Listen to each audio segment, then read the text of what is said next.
શ્રી વલ્લભાધીશ ગિરિરાજ 11 નથી આજે. ગિરિરાજ શ્યામ સુંદર શ્રીયમને શ્રી ગુસાઈજી પરમ શ્રી ગોકુલ નાથ દાવ દયાળ કી જય. શ્રી નવનીત પ્રિયા લાલ કી. अपने माथी भ्राता सेव्य स्वरूप की बधाई वैष्णव ने नवा वर्षना जाजा करी जैसे जय श्री कृष्ण. पुष्टि मार्ग में टिप्पणी शुरुआत आज थी थशे. कारण ब्रह्माजीए सूर्योदय वखते सृष्टिनु सर्जन आजे कर्युं हतुं. આજે ગુડી પડવોય કહેવાય. આજે ઠાકોરજીને કોમળ કોમળ લીમડાના પાન, મોર, મિશ્રીને ઇલાયચી માં પ્રભુના તત્સુખનો વિચાર કરે કે મારા લાલાને આખું વરસ તાવ તર્યો ન આવે, માંદો ન પડે, કોઈની નજર ન પડે. કારણ તડકામાં ગાયો ચરાવવા જાય છે, ગોપીઓ આખો દિવસ એને બોલાવતી હોય છે, યમુનાજીમાં કૂદે છે, ગાયો પાછળ દોડે છે, ગોપીઓના ઘરમાં ચોરી કરે છે, તો ક્યાંક મારા લાલા માંદો ન પડી જાય. તો પ્રભુ વ્રજમાં પ્રભુ તરીકે પધાર્યા જ નથી.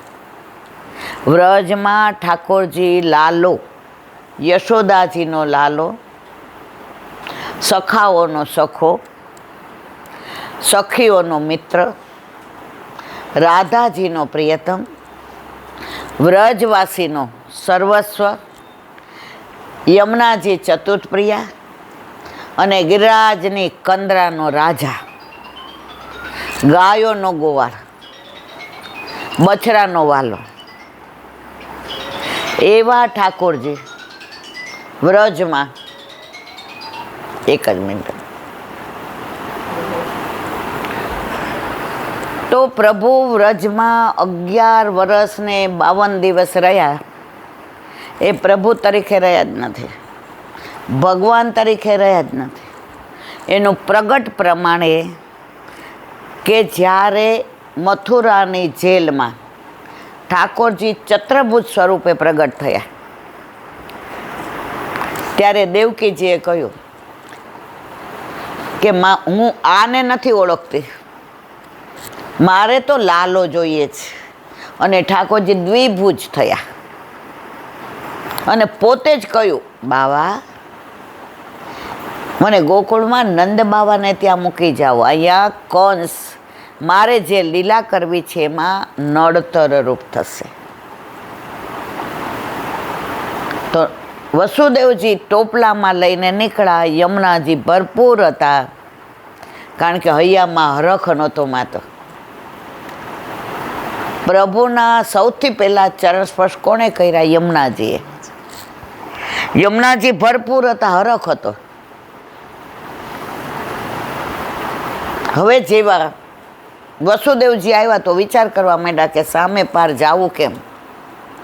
કનૈયા લે ચલ પલ્લી પાર, કનૈયા લે ચલ પલ્લી પાર, જहाँ बसे राधा प्यारी, अलबेली सरकार, कन्हैया ले चल पल्ली पार, कन्हैया ले चल પલ્લી પાર. હવે જાવું છે પેલે પાર, અને યમુનાજી ભરપૂર છે. ત્યારે ઠાકોરજી પોતાનો ચરણ, જમણા ચરણનો અંગૂઠો ધર્યો, યમુનાજીએ ચરણ સ્પર્શ કર્યા. ત્યારે ઠાકોરજીએ પોતાના 6 ગુણ જે ભગવાનમાં હોય એને ભગવાન કહેવાય. ઐશ્વર્ય, વીર, યશ, શ્રી, જ્ઞાન અને વૈરાગ્ય એ યમુનાજીને દઈ દીધા કે મહારાણીમાં હું જ્યાં વ્રજમાં જાઉં છું ત્યાં મારે ભગવાન થઈને જાવું નથી, તો મારા બધા ગુણ આપ સાચો. યમુનાજી એટલે જ આપણે યમુનાષ્ટકમાં એક લાઈન ગાઈએ છીએ, અનંત ગુણ.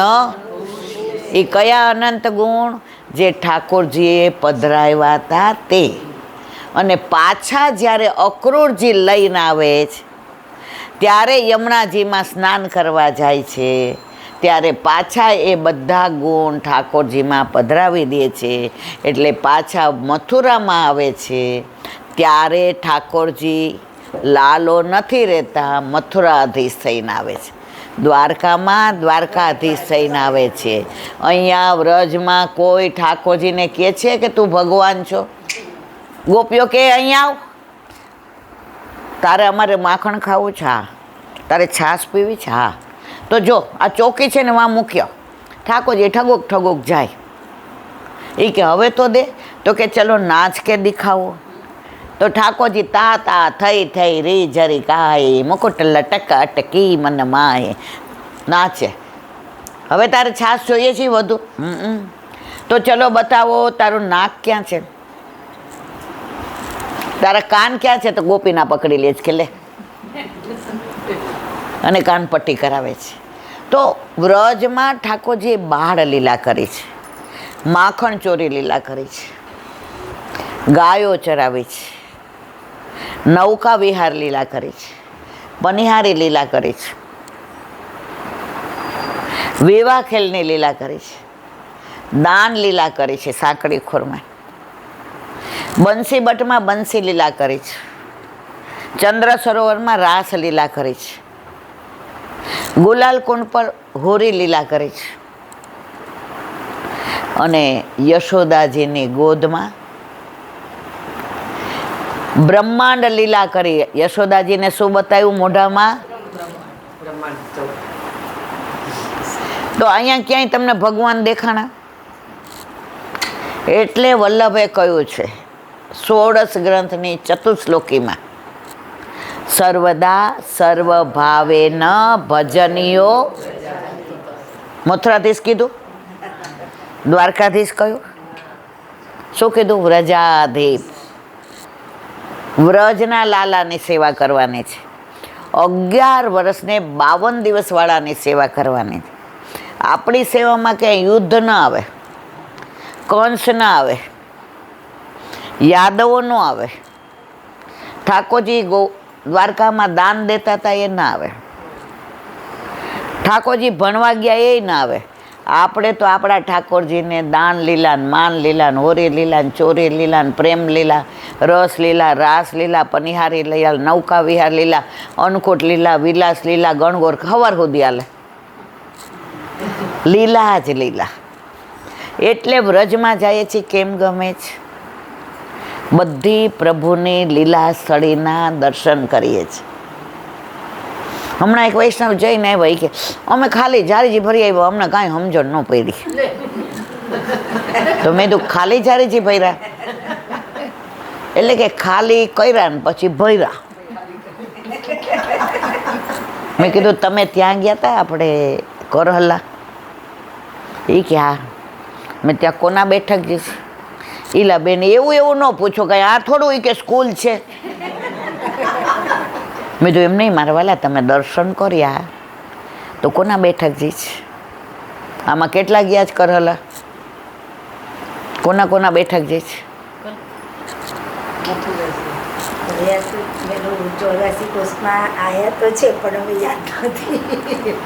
કરહલામાં મહાપ્રભુજી, ગુસાઈજી અને ગોકુળનાથજી. અને કઈ લીલા કરી એ પણ ત્યાં બધું આપણને ગ્રંથ, મારી પાસે જે વ્રજ વિહાર છે એ રોજ હું સત્સંગમાં યુટ્યુબમાં કરું છું અને રોજ એનું વિવરણ કરીએ છીએ. આપણે બધા વૈષ્ણવ બન્યા છીએ,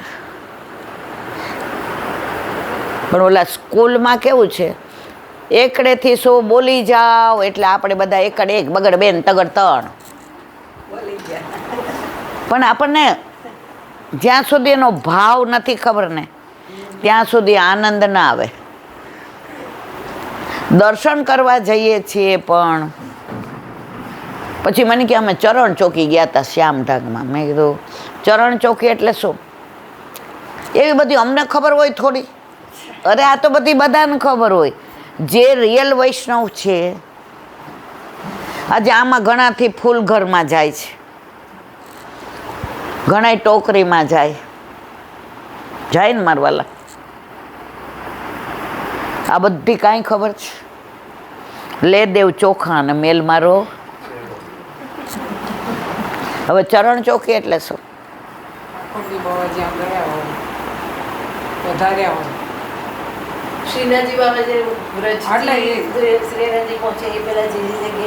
જ્યાં સુધી રોકાયા હોય ને, જાતા તો બધે ઊભા રહીએ બરાબર, પણ જ્યાં રોકાય ને, જ્યાં રાત રહી ને, એને કહેવાય ચરણ ચોકી. કારણ કે ચરણ ધર્યા ને, ચરણ ધર્યા પછી રોકાયા છે. તો આપણામાં કેટલી ચરણ ચોકી છે? 12.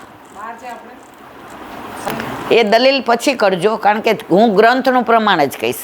તમને ખબર છે એ તમે ખાલી કલ્પના કરો છો. ચરણ ચોકી 12 છે. એમાં બધી ગણાવી દઉં, પણ અત્યારે હું કરીશ તો મોડું થશે. જે આપણે પાટોત્સવની વાત કરવી છે, આગ્રામાંય છે ને, કોટામાંય છે ને, મથુરામાંય છે ને, કિશનગઢમાં ચોકી. ઉદયપુર ગયા હતા ત્યાં ચરણ ચોકી છે. ઘસિયારમાં એટલે 12 ચરણ ચોકી. ચાપાસેની માય છે અને બધાની ભાવના છે. વલ્લભે કાંઈ એમને આપ્યું જ નથી. આપણે બધા દર ભટકીએ છીએ. કેમ ખબર છે? આપણને પુષ્ટિ માર્ગની કાંઈ જ ખબર નથી.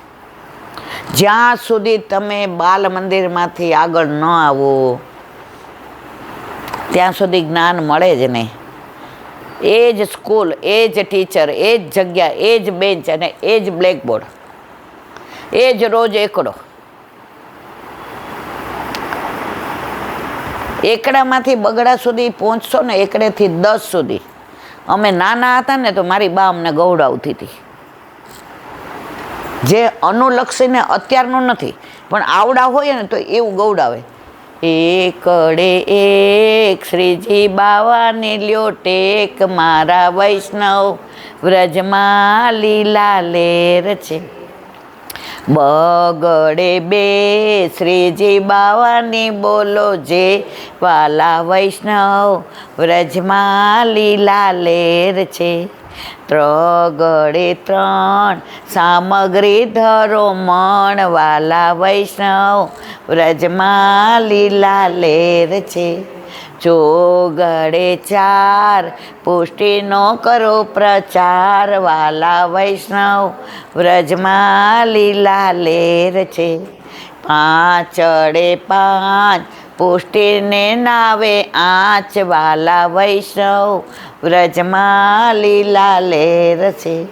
6 હું નથી ને મારું નહીં, વાલા વૈષ્ણવ વ્રજમાં લીલા લેર છે. 7 શ્રીજી બાવા છે સાક્ષાત, વાલા વૈષ્ણવ વ્રજમાં લીલા લેર છે.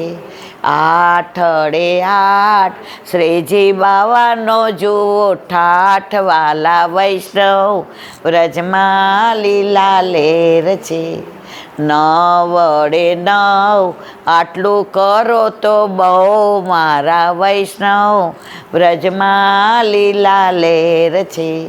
એકડે મીંડે 10 આટલું કરો તો બસ, મારા વૈષ્ણવ વ્રજમાં લીલા લેર છે. આ એકડિયા બગડિયાનું છે. હવે આનાથી આપણે આગળ જ નથી વધતા. હવે પાટોત્સવ એટલે શું? બેનના ઘરે પાટોત્સવ. કેવું સુંદર મજાનું પલનું ને અંદર કેવું, આપણે જઈએ તો હાસ થાય. હવે ઠાકોરજી ઘરમાં ન હોય તો તમને આવો આનંદ આવે? એમણે પુષ્ટિ માર્ગની આજે એક સરસ વાત મને કરી, જે મારા હૃદયારૂઢ થઈ ગઈ, જે મને આ છોકરા ઉપર માન થઈ ગયું કે પુષ્ટિ માર્ગ અમારા પછી આ સાચવવાના. શું વાત કરી એ કહો. મને એમણે એવું કીધું કે તમે પેલા સનિયુમાં રહેતા હતા? મેં કીધું હા. મંગળામાં આપણે સાથે જતા હતા. મેં કીધું હા. એમણે કહ્યું હું પણ સવારે મંગળામાં જતી. તો મારા છોકરાઓ એમ કે તમે ત્યાં દર્શન કરી આવો, તો અહીંયા આપણા ઠાકોરજીની સેવા સ્ટાર્ટ ન થઈ હોય તો અમે દર્શન કોના કરીએ? કીધું ને તમે, હું કઈ ખોટું તો નથી બોલતી ને. તો મેં બંધ કર્યું અને મારા ઠાકોરજીના મંગળા થાય એટલે બધા દર્શન કરીને જાય. પુષ્ટિ માર્ગ આ છે. આપણા ઘરે આપણા માથે બિરાજતા આપણા ઠાકોરજી આપણું સર્વસ્વ. આપણા ઘરે બિરાજતો ઠાકોરજી એકલો આપણો. મંદિરમાં બધાય નો કે નહીં, આમાં આટલા બધા બેઠો છું કે અમારું ગોપાલધામ કયો કે નહીં મારવાલા? હે, હવે આમના ઠાકોરજીને આપણે કઈ અમારા, આપણે શું કહીએ, હેમલતાબેનના ઠાકોરજીનો પાટોત્સવ. કાં ઈલાબેનનો નો કીધો? હેમલતાબેનના ઠાકોરજી. તો વ્રજમાં ગોપી પૂછે, લાલા आज तेरो प्रागट्य उत्सव है क्या? तेरी माँ कौन? આમાં કોઈનું નામ નહીં દે, એની માનું જ નામ દેશે. અને જ્યારે લીલામાં જશું ત્યારે એ જ ઠાકોરજી આપણો હાથ પકડીને લઈ જશે. કોઈ મંદિરવાળા ઠાકોરજી હાથ પકડવા આવવાના. આપણા જેવા તો કેટલા બધાનો હાથ પકડીને જાય, થાકીને ત્યાં થઈ જાય. અને હવારે આપણે ગાયે ખરા, અમસરખી તો અનેક દાસી પ્રભુ તમારી. કેવી ગાવાની મજા આવી.